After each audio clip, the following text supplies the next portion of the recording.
Part 1, The Quest, The Bridge to Humanity. This is the first chapter. Doorway to Self-Awareness.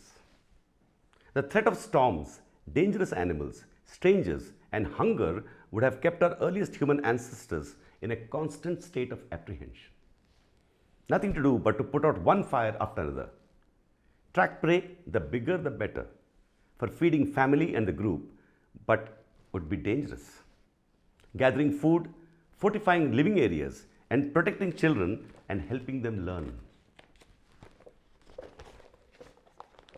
Sex would have been a welcome or under threat and unwelcome part of existence. Sleep, however, would be uneasy as two powerful needs, self-defense and rest, made conflicting demands. Once awake, the process repeats itself. Observation, focus, and taking actions for survival. Time would never stop as everything would be in a constant state of flux. As with other animals, humans would have keen perceptions with the ability to focus and distinguish a singular animal from the herd. They would have all the optical acuity of a cat zeroing in on a mouse, rarely being confused by visible leaves rustling in the wind. This sensory skill is not unique to humans, but at some point something changed and humans began to conceptualize their vision. The early humans began to linger on visual cues. The shadow cast by a waving hand, a glimmer of light flashing on a creek's water surface, a row of faces in profile.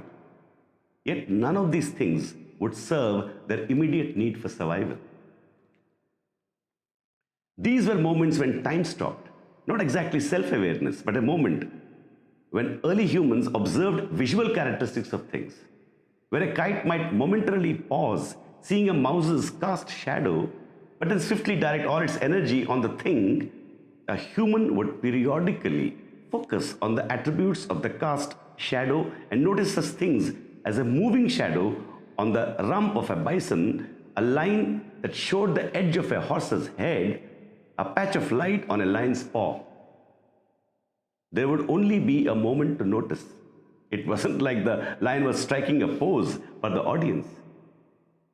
When human observers were ahead of the game, sitting outside, fed, feeling safe, maybe a little sleepy, they might glance at the cloud formations, much like we do as children.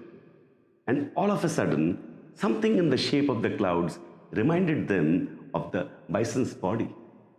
Fascinated, they would have spent minutes looking for other recognizable objects in the clouds, like lizards, faces, and other animals.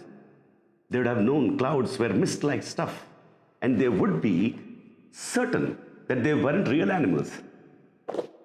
But the images in the clouds would give them time to notice similar patterns of lights, shadows, and edges. These humans, unlike other animals, were abstracting visual attributes. It must have been unsettling because it was time, effort, and focus that had nothing immediately to do with the needs of life. These humans were on the cusp of being artists. Once seeing and abstracting these patterns, they would begin to see with new eyes. Instead of the strange focus lasting for a split second, it would be an ongoing optical phenomenon. Now, everything in their field of visual would be made up of noticeable patterns of light, shadows, lines, and shapes. The first artists would have likely sketched images in sand or dirt with a stick, adding contour, trying to reproduce animals through visual patterns that currently obsess them. It would be undoubtedly annoying for these early artists, after spending hours drawing an image in the dirt, to come back later and find it had blown away. I can see them going in search of a friend to show them the wonderful thing that they had made. All that magic gone and wiped out of existence. The properties of charcoal and clays mixed with colored minerals bound by spit and animal fat would have been familiar to them. The first uses were for coloring themselves, hides and tools, not yet for painting things on cave walls. Imagine a den fire projecting dancing lights, shadows on the surface of cave walls.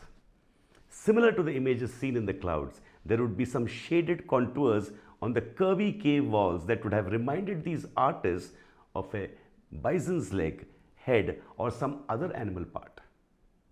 With just a little more shadow or line, would it be possible to complete the form?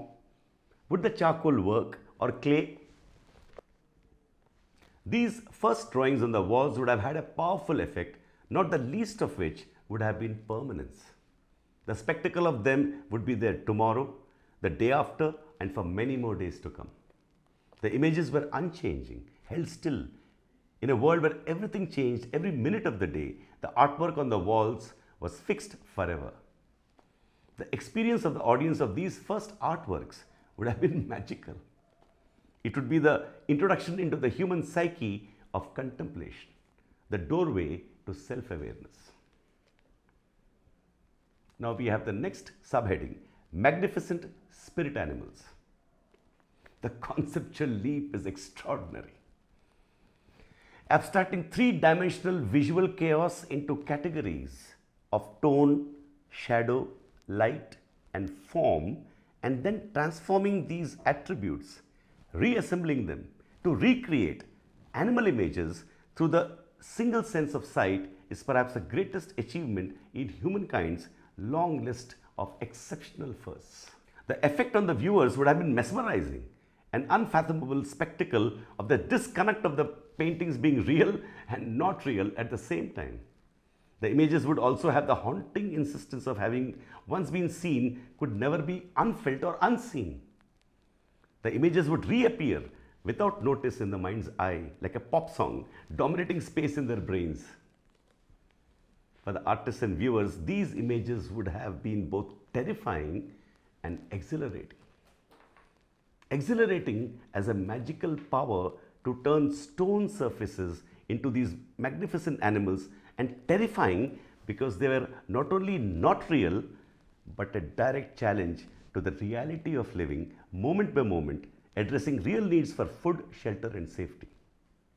The art would have acted like an addiction to some, pulling them away from the necessities of life, spending senseless time in a cave making stuff up. Just as the artists were abstracting chaotic visual stimuli, they were also isolating certain types of subject matters. In the Chauvet caves located in the Arche region of France, we find paintings of powerfully massive animals. The meekest, such as horses, bison, and deer, could kill a man with a gentle tap of its forehead or hoof. Many were ferocious, such as cave bears larger than today's grizzly bears, lions, mammoths, panthers, and rhinos. Can you imagine walking along a boulder, coming round it, and coming face to face with a massive bear? Were the artists facing their fears by painting dangerous animals? Were they also painting their sources of protein? Were their lives dominated by interactions or possibly interactions with these animals? There are over 420 images of animals. In size, they dominate the Chauvet cave walls. In the nature of art, artists make a statement about the subject matter they choose to paint. They are saying, in effect, this thing right now is more important than anything else. We can surmise that these large animals were the main focus in the minds of the cave artists and presumably in the audience. We don't see mice and other small prey. There is an owl, but no other birds, some of which would have been sources of food, but not depicted. Why? Not much of a challenge, not a source of community banquet, celebration, not a threat, not important enough to consider. An interesting aspect about these adversarial animals is that they are not painted as monsters. They almost look benign. It is as if the artists are focused on showing what they objectively look like, almost scientifically. They're not growling or flashing their fangs. They almost look domesticated, which in most cases would have been impossible. The calmness of the artist's perspective is astounding. Were the images something of a guide of what to watch out for and what to pursue? One must wonder if there were stories told after dinner of the exploits and tragedies involving the animals. You have heard it said that artists' artworks are like the children. That is not exactly right, but there is a sense of owning one's art. There is a feeling of possession, not only of the work, but the subject as well. In real life, lovers don't always reply the way you wish them to, and a lion doesn't purr when you pet it. But when an artist paints a person or a thing, the artist is in control of the subject. It does what he wants it to do. Could these benevolent cave paintings be like casting a spell on the animal adversaries, or making the subconscious statement, I own you, or held forever in a time capsule? Beside the monumental animal depictions are scores of handprints and stenciled hands. Some of the prints were used to fill in the color of the animals like a brush or sponge, but others were definitely leaving a literal hand impression. They are not artworks in the same way the drawings of the animals are, as there is not the conceptual turn of thought. Drawing and painting are showing us how the artist felt, saw, and thought, while the hand marks are like graffiti, a form of marking the territory. These first occupants of the Chauvet caves would die out before the walls could witness the development of equally impressive drawings and paintings of humans. So that completes this chapter. We'll meet in the next video with the next chapter. Thank you.